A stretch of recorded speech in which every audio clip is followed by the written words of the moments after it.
আসসালামু আলাইকুম, আমি doctor Golam Kibria. My dear student, আমরা আজকে যেটা নিয়ে আলোচনা করব, যে টপিক, সেটা হচ্ছে সারফেক্টেন্ট। আচ্ছা, রেসপিরেটরি ফিজিওলজির একটা ইম্পর্টেন্ট পার্ট হচ্ছে সারফেক্টেন্ট। তো সারফেক্টেন্ট থেকে যে জিনিসগুলো আমাদের বেশি কিছু লাগে না, অল্প কিছু করলে, পড়াশোনা করলে হয়ে যায়। আমরা সারফেক্টেন্ট থেকে যেটা করি, যে সারফেক্টেন্টের সোর্স কোথায়, কোথা থেকে সারফেক্টেন্ট আসতেছে, সারফেক্টেন্টের ফাংশন কি, সারফেক্টেন্টের কম্পোজিশন কি। তো আমরা দেখতে পাচ্ছি এখানে সারফেক্টেন্টের ফাংশন আমি লিখে রাখছি আর কি। ফাংশন অফ দ্য সারফেক্টেন্ট, এক নম্বর ফাংশন যেটা surfactant, this is surfactant non Surf Excel. সারফেক্টেন্টের যেটা ইম্পর্টেন্ট ফাংশন, এক নম্বর function, all student will know that reduce surface tension. Second function যেটা prevent atelectasis. Atelectasis means collapsing of the lungs, prevent the collapsing of the lungs. 3 number function, keep the alveoli dry. 4 number function, prevent pulmonary edema. First number, stabilize the size of alveoli during inspiration and expiration. আমরা একটা একটা করে ফাংশনগুলো একটু briefly elaborate করব, ব্যাখ্যা করব, যাতে আমরা জিনিসটা সহজে মনে রাখতে পারি আর কি।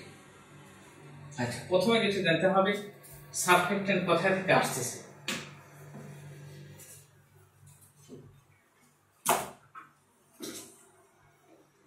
এটা একটা diagram, this is lungs and airway.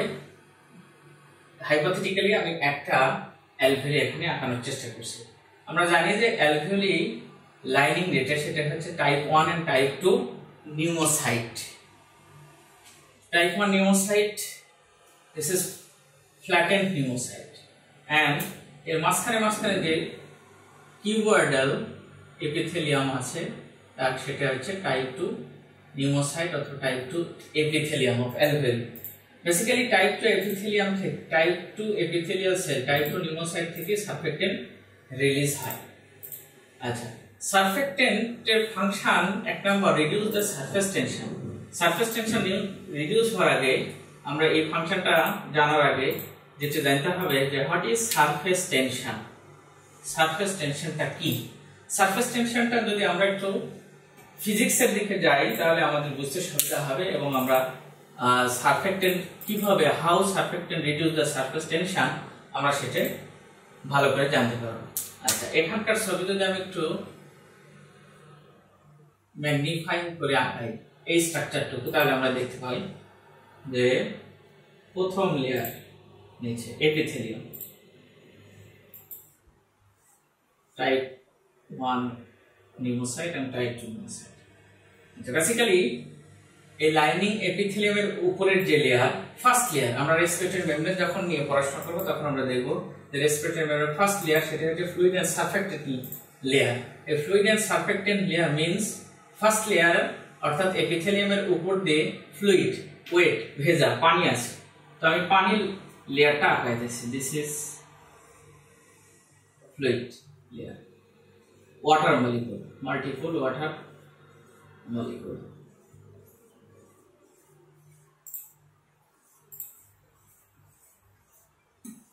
আচ্ছা, আমরা এখন যেটা জানতেছি সেটা হচ্ছে what is surface tension. Surface টেনশনটা কি এবং কিভাবে সারফেস টেনশনটা ফ্লুইডে তৈরি হয় আর কি। আচ্ছা, আমরা এখন দেখলাম যে this is the magnifying picture from here, this is epithelium and upper layer of fluid, H2O, water molecule.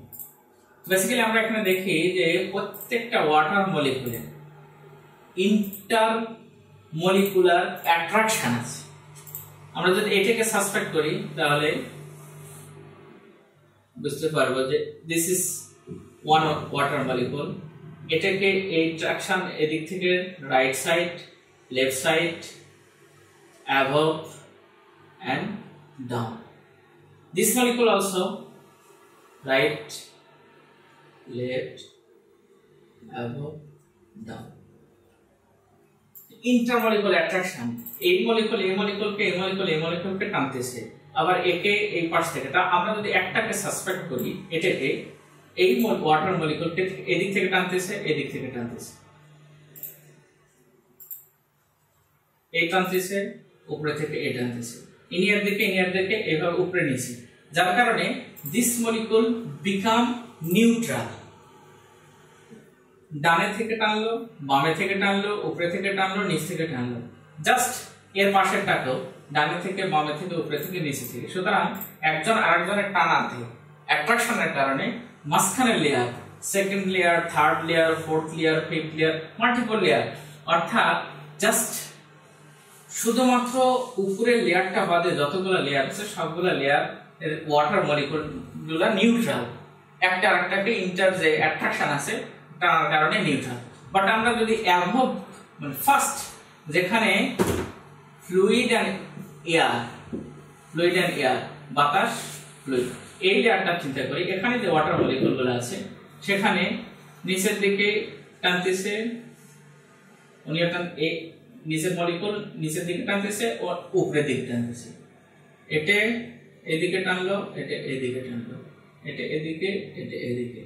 But above থেকে নিচ উপরের দিকে অ্যাট্রাকশন করা বাতাস, এখানে কোনো টানার নেই, অর্থাৎ এটার নিচের রাইট সাইডেও নিউট্রাল, লেফট সাইডে নিউট্রাল, বিলোর দিকে নিচের দিকে যখন এই মলিকুল এই লেয়ারটা আপার লেয়ারটাকে নিচের দিকে অ্যাট্রাকশন করবে, উপরে থেকে এটাকে নিউট্রাল করে ধরে রাখার কোনো উপায় নাই।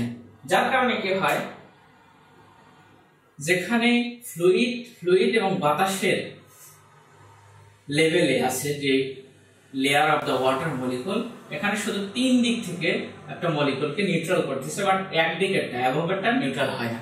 যার কারণে some water molecule jumping into downward, যখন এটা জাম্পিং করবে, এটা জাম্পিং করবে, এটা জাম্পিং করবে, এটা জাম্পিং করবে, অ্যাবভ যে লেয়ার অর্থাৎ সারফেস লেয়ারটা বিকামিং টু দা নিচের দিকে আসার চেষ্টা করবে। যার কারণে উপরে কি হয়, একটা টেনশন প্রডিউস হয়, যাকে আমরা বলতেছি সারফেস টেনশন।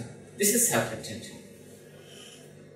এখন আমরা দেখি যে surfactant molecule, how surfactant molecule reduce this surface tension. তো এই সারফেস টেনশন যে এখানে আছে এর কিছু অ্যাডভার্স এফেক্ট আছে। যদি সারফেক্টেন্ট না থাকতো তাহলে এখানে যে ফ্লুইড লেয়ারের কারণে যে সারফেস টেনশনটা প্রডিউস হয়, এর কারণে কিছু ডিসঅ্যাডভান্টেজ প্রডিউস হয়। আমরা এক নম্বর ডিসঅ্যাডভান্টেজটা দেখি যে এখানে যদি সারফেস টেনশন প্রডিউস হয়, আর ফিজিক্সে পড়ছি ল্যাপ্লেসেস ল, P equal to pressure equal to tension divided radius। তো রেডিয়াস যত কম হবে, যখন সারফেক্টেন্ট যদি না থাকে তাহলে কি হয়, এই ফ্লুইডের সারফেস টেনশনের কারণে ইনহেরেন্টলি প্রত্যেকটা অ্যালভিওলি, লাংসে যত অ্যালভিওলি আমরা জানি যে লাংসে 300 মিলিয়ন অ্যালভিওলি আছে, small very little small alveoli, যাদের রেডিয়াস খুবই কম। আচ্ছা, এতগুলো অ্যালভিওলি থাকার উপকারিতা কি? যদি আমরা দেখি যে একটা অ্যালভিওলি আর আমরা এই সাইডে মাল্টিপল অ্যালভিওলি, কারণ একটা অ্যালভিওলি যে হয় তাহলে সারফেস এরিয়া কম, আর যদি মাল্টিপল অ্যালভিওলি হয় তাহলে সারফেস এরিয়া অনেক বেড়ে যায়। আমাদের পারপাস হচ্ছে লাংসের পারপাস যেটা গ্যাসিয়াস এক্সচেঞ্জ, তো সারফেস এরিয়া যত বেশি হবে গ্যাসিয়াস এক্সচেঞ্জ তত বেশি হবে। এজন্য নেচার আল্লাহ তাআলা লাংসে অনেকগুলো অ্যালভিওলি দান করেছে, একটা না, বড় একটা না, অনেকগুলো মাল্টিপল অ্যালভিওলি। তো এদের একটা ডিসঅ্যাডভান্টেজ কি, যদি মাল্টিপল অ্যালভিওলি হয়, যখন ছোট অ্যালভিওলি হবে তখন এদের রেডিয়াসটা কম হবে, আমরা এখানে যদি সূত্র দেখি যে রেডিয়াস যদি কম হয় তাহলে কোলাপসিং প্রেসার বেশি হচ্ছে, অর্থাৎ লাংসের ন্যাচারাল টেন্ডেন্সি টু কোলাপস। এক নম্বর হচ্ছে কি, লাংসের রেডিয়াসটা কম হওয়ার কারণে প্রত্যেকটা লাংসের অ্যালভিওলির রেডিয়াসটা কম হওয়ার কারণে প্রত্যেকটা অ্যালভিওলির কোলাপসিং টেন্ডেন্সি আছে। আচ্ছা, তাহলে আমরা যদি সারফেক্টেন্ট না থাকে তাহলে alveoli becomes to collapse easily, প্রত্যেকটা অ্যালভিওলি কোলাপস করে যাবে। দুই নম্বর আমরা দেখি যে এটা alveoli diagram, this is the pulmonary capillary, এখানে যখন কোলাপসিং টেন্ডেন্সি তৈরি হয়, অর্থাৎ যদি সারফেক্টেন্ট না থাকে, সারফেস টেনশনের কারণে যখন লাংসের অ্যালভিওলি কোলাপস করবে, কোলাপস করার সময় যেটা হবে সেটা হচ্ছে এর ভিতরে একটা সাকিং প্রেসার তৈরি হবে, সাক করার টেন্ডেন্সি, সাক করে নেবে। তো যদি সাক করে নেয়, ইজিলি যে জিনিসটা সাক করবে সেটা হচ্ছে ফ্লুইড, কারণ পাশ দিয়ে আছে ক্যাপিলারি, মাল্টিপল ক্যাপিলারি প্রেজেন্ট। তো ক্যাপিলারির ভিতরে আছে ব্লাড, ব্লাড থেকে ইজিলি ফ্লুইড সাক করে নেবে ভিতরের দিকে। তো ব্লাড থেকে যদি ফ্লুইড ভিতরে যায়, তাহলে লাংসের ভিতরে, অ্যালভিওলের ভিতরে ফ্লুইডের পরিমাণ আরো বেশি, তখন যেটা তৈরি হবে সেটা হচ্ছে pulmonary oedema, is very much dangerous for the patient. আচ্ছা, এই একটা খারাপ effect for the surface tension. 3 নম্বর সাইড ইফেক্ট আমরা একটু দেখি।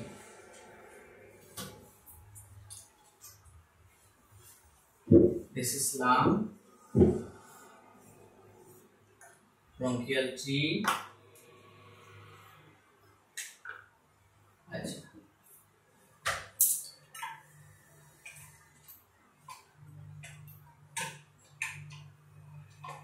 আমি দুটি অ্যালভিওলি আঁকলাম, একটা স্মলার একটা লার্জার।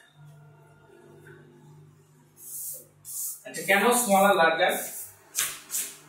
এই কারণে স্মলার এবং লার্জার হতে পারে যে কোনো কারণে দেখা গেল যে এই অ্যালভিওলিতে এয়ার সাপ্লাই দিয়েছেন যে ব্রঙ্কিয়াল ট্রির পার্ট, সেটা কোনো কারণে স্মল, আর এই অ্যালভিওলিতে যে ব্রঙ্কিয়াল ট্রির চ্যানেল সাপ্লাই দিয়েছে, বাতাস আসতেছে, সেটা ওয়াইড, কোনো কারণে এখানে ন্যারো হয়ে গেছে। হতে পারে যে কোনো কারণে ইন্সপিরেশনের কারণে, ইন্সপিরেশনের সময় এই চ্যানেলটা ন্যারো হতে পারে। চ্যানেল বলতে ব্রঙ্কিয়াল ট্রি, যেটাতে অ্যালভিওলিতে সাপ্লাই দিয়েছে আর কি। আমরা জানি যে ব্রঙ্কিয়াল ট্রির অনেকগুলো পার্ট আছে, এখানে টার্মিনাল রেসপিরেটরি ইউনিট যেটা, ওই জায়গাতে কোথাও ন্যারো হতে পারে আর কি। আচ্ছা, যদি ন্যারো হয় তাহলে এখানে বাতাস কম আসতেছে, এটা রিয়েলি রিমেইন স্মল, বাতাস বেশি এয়ারেটেড হওয়ার কারণে এটা দিস ইজ লার্জার। এখন যদি এই অবস্থা হয়, তো আমরা ল্যাপ্লাসেস ল অনুসারে যে জিনিসটা দেখতে পাই, এখানকার রেডিয়াস কম, এখানকার রেডিয়াস অনেক বেশি। তাহলে আমরা দেখি P equal to tension divided radius. এখন যেটা এখানে যেহেতু রেডিয়াস কম, সুতরাং রেডিয়াস যদি কম হয়, কোলাপসিং প্রেসারটা বেশি। এখানে রেডিয়াসটা বেশি,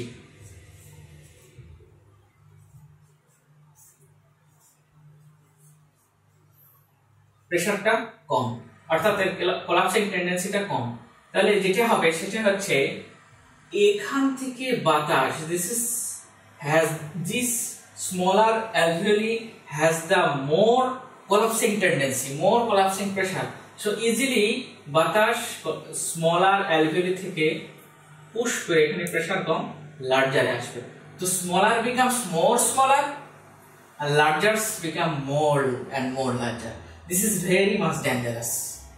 কারণ ভেন্টিলেশন পারফিউশন মিসম্যাচ হয়, ভেন্টিলেশন পারফিউশন মিসম্যাচ হবে কারণ এখানে ক্যাপিলারি আছে, এখানেও এই ক্যাপিলারিতে যে পরিমাণ ব্লাড আসছে এই ক্যাপিলারিতে সেই পরিমাণ ব্লাড আসছে, কিন্তু এখানে বাতাস কম, স্মল হয়ে গেছে, তো ব্লাডের ভিতরে গ্যাস এক্সচেঞ্জ হবে না, কিছু ব্লাড ওয়াস্টিং হবে। আর এখানে অ্যালভিওলের বাতাস বেশি, বাট ব্লাড তো সেম, সুতরাং ব্লাড বাতাস এখানেও এক্সচেঞ্জ হতে পারবে না, এখানে এয়ার ওয়াস্টেড হবে, বাট ব্লাড কম থাকার কারণে। এই যে জিনিসটা যেটা তো হলো, অর্থাৎ unstabilization, smaller become more smaller, larger alveoli become more larger, এই due to for surface tension. আমরা তিনটা প্রবলেম দেখলাম, একটা হচ্ছে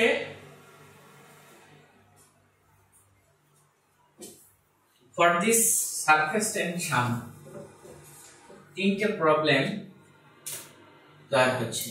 এক নম্বর, lungs gain collapsing tendency, lungs collapse করে যাচ্ছে সারফেস টেনশনের কারণে। 2 নম্বর, collapse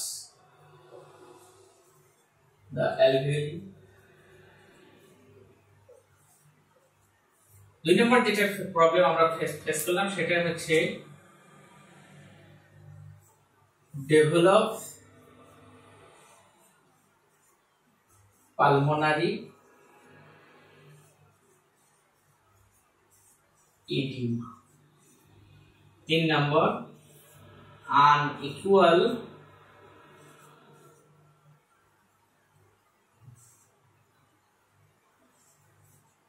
lization of alveoli।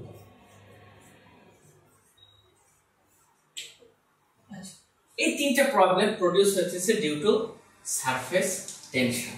তো আল্লাহ তাআলা যেটা করলেন এই তিনটা প্রবলেমকে সলভ করে দিলেন by the production of surfactant. আমরা এখন দেখি যে এই তিনটা প্রবলেম কিভাবে সলভ হইতেছে। Collapsing of the alveoli, collapse থেকে কিভাবে প্রিভেন্ট হইতেছে, সারফেস টেনশন কিভাবে রিডিউস করার দ্বারা কোলাপসিং টেন্ডেন্সি আমরা দূরীভূত করতে পারছি, ডেভেলপ দ্য পালমোনারি এডিমা, আমরা কিভাবে পালমোনারি এডিমা সারফেক্টেন্টের মাধ্যমে প্রিভেন্ট করতে পারতেছি, আনইকুয়ালাইজেশন অফ দ্য অ্যালভিওলি, এই অ্যালভিওলি যে কোনো কারণে যখন ইন্সপিরেশনের সময় আনইকুয়ালাইজ হইতেছে, এই ইকুয়ালাইজেশন আমরা কিভাবে প্রিভেন্ট করতে পারতেছি due to by the surfactant, সেটা আমরা একটু দেখলে আমরা মোটামুটি ফাংশন অফ দ্য সারফেক্টেন্ট আমাদের পড়া হয়ে যাবে।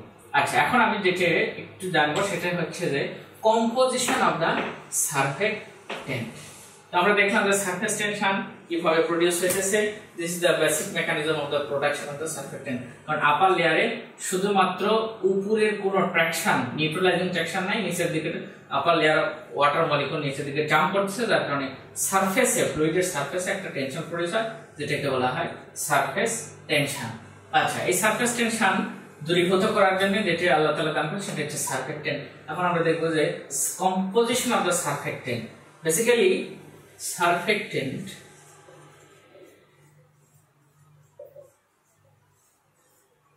composition, basically surfactant produced by এখানে লিপিড আছে এবং প্রোটিন আছে, lipid R protein.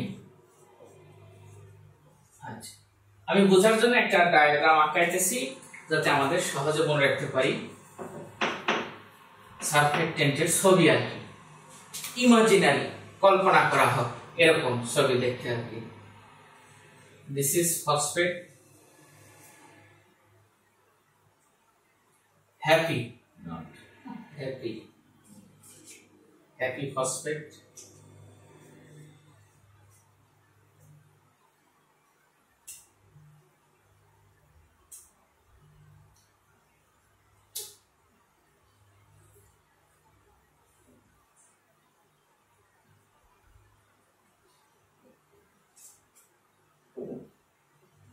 palmitoyl, this is choline. So the lipid structure সারফেক্টেন্টের কম্পোজিশন আমরা পড়াশোনা করতেছি। যে লিপিড স্ট্রাকচার নিয়ে সারফেক্টেন্ট তৈরি হয় তার নাম হচ্ছে ডাইপামিটোইল ফসফাটিডাইল কোলিন। একটু ডিফিকাল্ট মনে রাখা সহজ, আমি দুইটা ইয়ার রাখা আছে। দিস ইজ দ্য 2-পামিটোইক অ্যাসিড, অর্থাৎ পামিটোইল, নাম হচ্ছে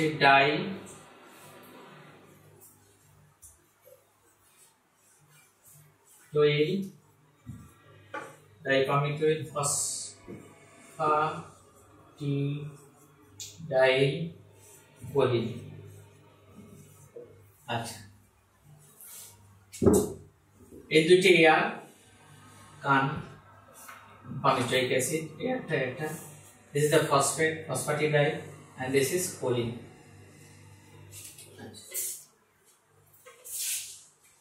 এই হচ্ছে the basic structure। এর সাথে প্রোটিন মলিকুল আছে, কিছু প্রোটিন মলিকুল, ডাইপামিটোইল ফসফাটিডাইল কোলিন, এর সাথে প্রোটিন, লিপিড এন্ড প্রোটিন দিয়ে গঠিত। এর সাথে যে প্রোটিন আছে number 1 2 3 4 apoprotein A B C D ABCD চারটি প্রোটিন আছে, এটা বলা হয় অ্যাপোপ্রোটিন। এছাড়া কিছু ইমিউনোগ্লোবুলিন আছে IgA। This is the basic structure of the surfactant molecule. আচ্ছা, আমরা দেখলাম কি 2-palmitoic palmitoyl phosphate choline, এজন্য টোটাল নাম হচ্ছে ডাইপামিটোইল ফসফাটিডাইল কোলিন। এর সাথে প্রোটিন আছে অ্যাপোপ্রোটিন A B C D, আর আছে ইমিউনোগ্লোবুলিন A। আচ্ছা, এই স্ট্রাকচারের জন্য আমি ঠিক ইমাজিনারি একটা ডায়াগ্রাম আঁকাইছি। এটার জন্য যেটা এটা যেহেতু lipid structure, lipid water insoluble, lipid structure হচ্ছে ওয়াটার ইনসলিবল অর্থাৎ হাইড্রোফোবিক, পানির সাথে মিক্সচার হবে না। ফসফেট এই স্ট্রাকচারটা হচ্ছে ওয়াটার সলিবল অর্থাৎ পানির ভিতরে। আর এটাকে যদি আমি এখানে পুট করি, রাখি, কিপ দেই, তাহলে কি হবে, এই লিপিড স্ট্রাকচারটা উপরে হ্যাঙ্গিং অবস্থায় থাকবে, উপরেটা পামিটোইল, আর ফসফেট এন্ড আদার স্ট্রাকচার পানির ভিতরে সাবমার্স অর্থাৎ ডুবন্ত অবস্থায়, ভাসমান অবস্থায় থাকবে। অর্থাৎ জ্যাকেট নিয়ে সাঁতার করার মতো, সমুদ্রের জ্যাকেট নিয়ে সাঁতার করার মতো ভাসে থাকবে। কিছু স্ট্রাকচার ভাসে থাকবে, কিছু স্ট্রাকচার পানির মধ্যে ডুবে থাকবে। আচ্ছা, এটার বেনিফিট কি, লাভ কি, আমরা একটু দেখি। আমরা আগে সারফেস টেনশন প্রোডাকশনের মেকানিজম নিয়ে আলোচনা করছি। এখন আমরা দেখব যে এখানে আপার লেয়ারে ওয়াটার ওয়াটার ওয়াটার ওয়াটার, যার শুধু নিচের দিকে টানতেছে, সাইডে টানতেছে, সাইডের গুলো নিউট্রালাইজ হইতেছে, বাট অ্যাবভে কোনো অ্যাট্রাকশনকে নিউট্রাল করার কোনো শক্তি বা ফোর্স নেই। আচ্ছা, আমি যদি এই সারফেক্টেন্ট মলিকুলকে এখানে পুট অর্থাৎ জাম্প করে আসলো, এখান থেকে না টাইপ 2 নিউমন সাইড থেকে সিক্রেট হলো, হয়ে স্প্রেডিং হয়ে গেল। এই যে A B C D A molecule, apoprotein এর একটা ফাংশন হইতেছে সারফেক্টেন্টকে এই এপিথেলিয়ামের উপরে, সারফেসের উপরে স্প্রেডে হেল্প করে। আচ্ছা, এখানে যখন টাইপ 2 থেকে সারফেক্টেন্ট রিলিজ হলো, সেটা আপার লেয়ারে স্প্রেড করলো। আচ্ছা, আমি এখানে একটা বা দুইটা সারফেক্টেন্ট মলিকুল ড্র করি।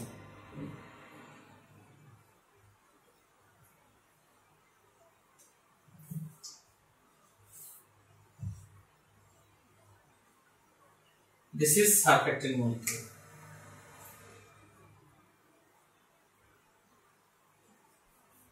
আচ্ছা, এখন আমরা যদি দেখি যে এরকম সারফেক্টেন্ট মলিকুল অনেকগুলা আপার লেয়ারে অনেকগুলো আছে, তাহলে এখানে সারফেস টেনশনটা রিডিউস হবে এই সারফেক্টেন্ট মলিকুলের দ্বারা দুইটা mechanism. Number 1 mechanism, upper portion হচ্ছে lipid portion, this is not dissolve in the water. So যখন নিচের মলিকুলটা আপার লেয়ারের ওয়াটার মলিকুলকে ট্রাকশন করবে, নিচের দিকে পুল করার চেষ্টা করবে, টাঙিয়ে ধরার চেষ্টা করবে, এই ওয়াটার ইনসলিবল স্ট্রাকচারটা উপরের দিকে ট্রাকশন দেবে, সুতরাং এটা আবার নিউট্রাল। এক নাম্বার। 2 নম্বর মেকানিজম যেটা, সেটা হচ্ছে আপার লেয়ারে অনেকগুলা ওয়াটার মলিকুল ছিল, ধরি 500টা ওয়াটার মলিকুল ছিল, এর ভিতরে যখন সারফেক্টেন্ট আসলো তখন ওয়াটার মলিকুলের সংখ্যা কমে যাবে, কারণ ওই জায়গাগুলো দখল করে নেবে সারফেক্টেন্ট। তো একটা তো উপরের দিকে ট্রাকশনকে নিউট্রাল করে দিল, আরেকটা হইতেছে ওয়াটার মলিকুলের সংখ্যাই কমে গেল। ওয়াটার মলিকুল যখন সংখ্যাই কমে যাবে, সুতরাং সারফেস টেনশন অর্থাৎ জাম্প করে ওয়াটার মলিকুল জাম্প করে নিচের দিকে আসে যে সারফেস টেনশনটা প্রডিউস করতেছিল, সেটা আর প্রডিউস হবে না। সুতরাং surfactant reduce by surface tension by 2 mechanism. Number 1, this is palmitoyl, this is lipid soluble, water insoluble or lipid soluble that not submerged in the water molecule. Another mechanism, upper layer oxygen molecule water molecule সংখ্যাই কমে যাবে, যার কারণে surface টেনশনটা কমে গেল। আচ্ছা, this is the mechanism of reduce surface tension by surfactant. আমরা যদি সারফেস টেনশন কমে যায়, এক নম্বর ফাংশনটা আমরা এক্সপ্লেইন করতে পারলাম। আচ্ছা, এরপর আমরা দেখি কি ঘটনা ঘটছে। আমরা প্রবলেমের কথা বলছিলাম আগে, এক নম্বর হচ্ছে কোলাপসিং টেন্ডেন্সি। আচ্ছা, সারফেস টেনশন যদি কমে যায়, P = T divided রেডিয়াস। তো টেনশন যদি কমে যায় প্রেসারও কমে যাবে। তো সারফেস টেনশন যদি কমে প্রেসার কমে গেল, অর্থাৎ কোলাপসিং প্রেসার যখন কমে যাবে কোলাপসিং হওয়ার টেন্ডেন্সিটা কমে যাবে, প্রিভেন্ট দ্য অ্যাকিলেকটেসিস। আচ্ছা, এরপরে দেখে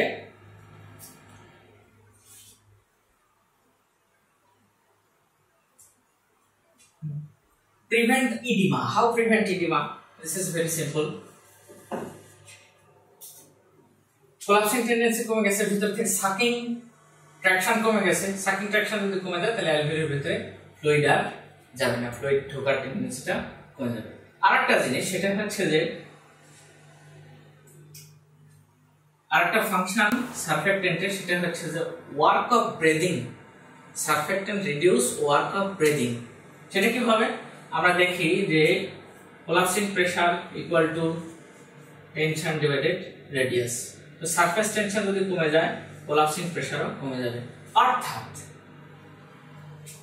লাংসের ভিতরে মাল্টিপল অ্যালভিওলি আছে,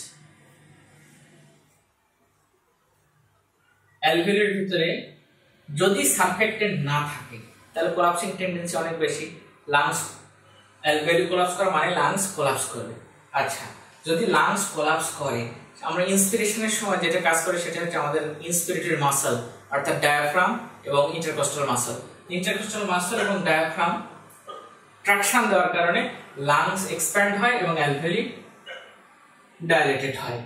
যদি সারফেক্টেন্ট না থাকে, অর্থাৎ সারফেস টেনশন বেশি হওয়ার কারণে প্রত্যেকটা অ্যালভিওলি কোলাপসিং টেন্ডেন্সি বেশি থাকে, কোলাপস করে যায়, তাহলে কি হবে? লাংস বিকাম স্টিফ, ভেরি মাচ স্টিফ। তো ভেরি মাচ যদি স্টিফ হয় লাংসের কমপ্লায়েন্সই কমে যাবে, অর্থাৎ লাংস এর কমপ্লায়েন্স অনেক রিডিউস করবে। যখন লাংসের কমপ্লায়েন্স কমে যায়, লাংস স্টিফ হয়, সেই স্টিফ লাংকে এক্সপ্যান্ড করার সময় আমাদের ইন্সপিরেটরি মাসলের ফাংশন আরো বেশি করতে হয়, বেশি বেশি কাজ করতে হয়। এটা হচ্ছে work of breathing. Work of breathing বেড়ে যাবে কারণ লাংস যখন স্টিফ হয়ে যাবে, স্টিফ লাংসকে এক্সপ্যান্ড করার জন্য ইন্সপিরেটরি মাসলের বেশি বেশি কাজ করতে হয়, একে বলা হয় ওয়ার্ক অফ ব্রিদিং। তো যদি সারফেস টেনশনটা কমে যায়, অর্থাৎ সারফেক্টেন্ট বেশি বেশি আসে, তাহলে কোলাপসিং প্রেসার যখন কমে যাবে লাংস বিকামস কমপ্লায়েন্স। কমপ্লায়েন্ট যখন হবে তখন ইজিলি লাংসকে আমরা এক্সপ্যান্ড করতে পারি। তো সারফেস টেন্টের আরেকটা ফাংশন হচ্ছে ওয়ার্ক অফ ব্রিদিংটা কমে যাবে। আচ্ছা, এরপরে আমরা দেখি ইডিমা ফরমেশনের কথা বললাম। ইডিমা 3 নম্বর যেটা প্রবলেম ছিল সেটা হচ্ছে আনইকুয়ালাইজেশন।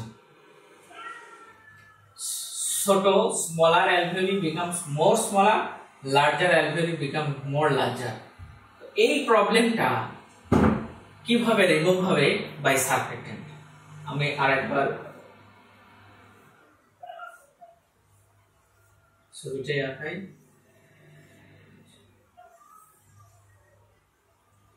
P equal to tension divided radius, P equal to tension divided radius. আচ্ছা,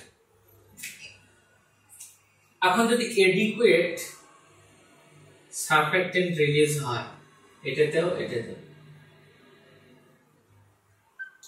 অর্থাৎ alveoli small but same amount surfactant যদি দুটি অ্যালভিওলিতে রিলিজ হয়, তাহলে যেহেতু এটা স্মল অ্যালভিওলি সুতরাং এখানে সারফেক্টেন্টের কনসেন্ট্রেশনটা বেশি দেন দিস, আর যেটা এটা লার্জার সুতরাং এখানে সারফেক্টেন্টের কনসেন্ট্রেশন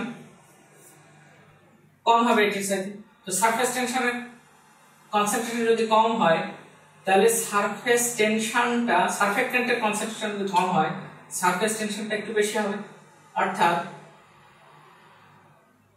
টেনশনটা বেশি, রেডিয়াসও বেশি, রেডিয়াস বেশি, কোলাপসিং প্রেসার কম ছিল, এদিকে আবার টেনশন বেশি হয়ে গেছে, সুতরাং এটা নিউট্রাল থাকবে। আবার এদিকে আমরা দেখি যে এখানে সারফেক্টেন্টের পরিমাণ সেম কিন্তু যেহেতু স্মলার সুতরাং সারফেক্টেন্টের কনসেন্ট্রেশনটা বেশি।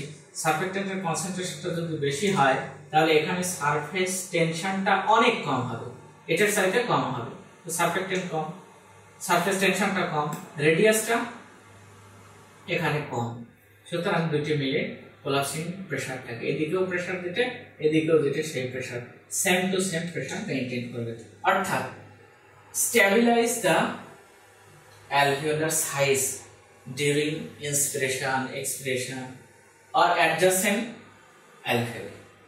আশা করি সবাইকে বোঝাতে পারছি আর কি। তাহলে আমরা মোটামুটি এটা আমরা পড়াশোনা করলাম, এই হচ্ছে যে function of the surfactant.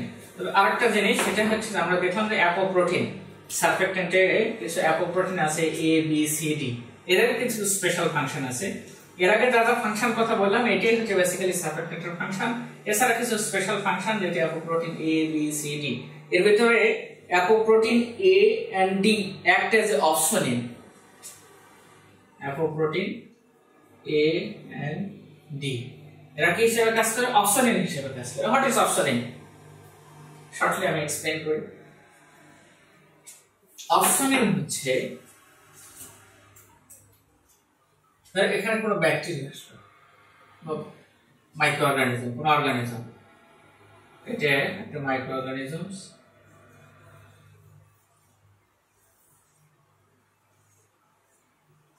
This is macrophage. Micro অর্গানিজমটা খুব চালাক, সে কি করছে ফ্যাগোসাইট করার জন্য ম্যাক্রোফেজ যত একে ইনগাল্প করতে চায়, ধরতে চায়, ক্যাচ করতে চায়, মাইক্রো অর্গানিজম স্লিপ করে বের হয়ে আসে। তো আমরা এরকম একটা সাবস্টেন্স যে কি করবে ব্যাকটেরিয়ার একসাথে এক সাইডে ধরবে আর এর আরেক পোরশনটা ম্যাক্রোফেজের সাথে মুখের সাথে আটকায় দেবে।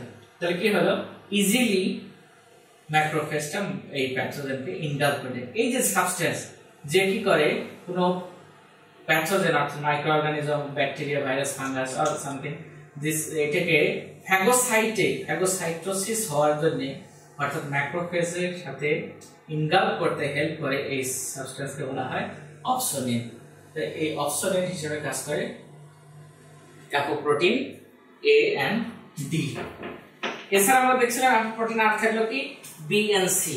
আমরা বলে কি B and C helps in spreading of the surfactant over the alveolar epithelium. This is all about the surfactant, function of the surfactant. আচ্ছা, এখন যদি একটা ক্লিনিক্যাল কন্ডিশন নাম হচ্ছে respiratory distress syndrome, respiratory distress syndrome একটা clinical condition of newborn.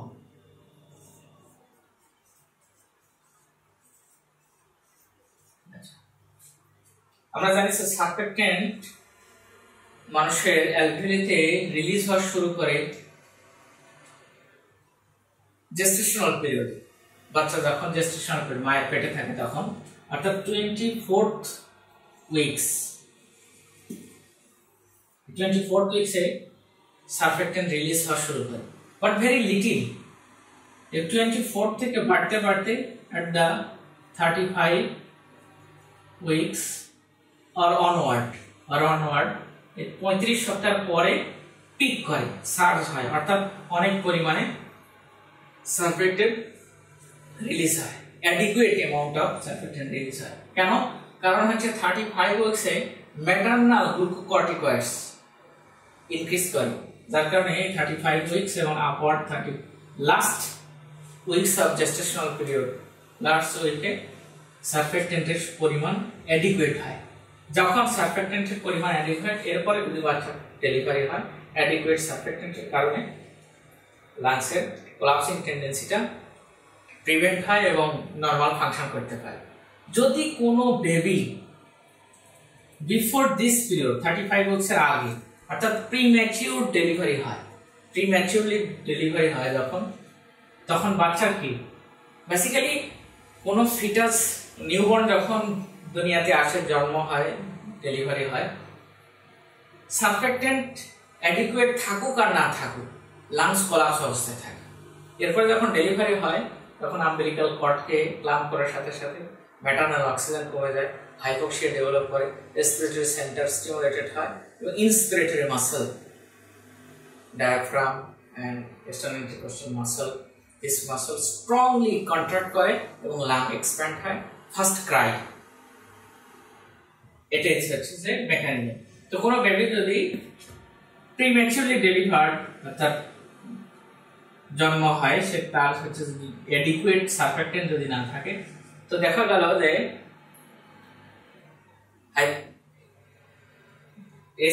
ইন্সপিরেটরি muscle start করবে, contraction করবে, but lungs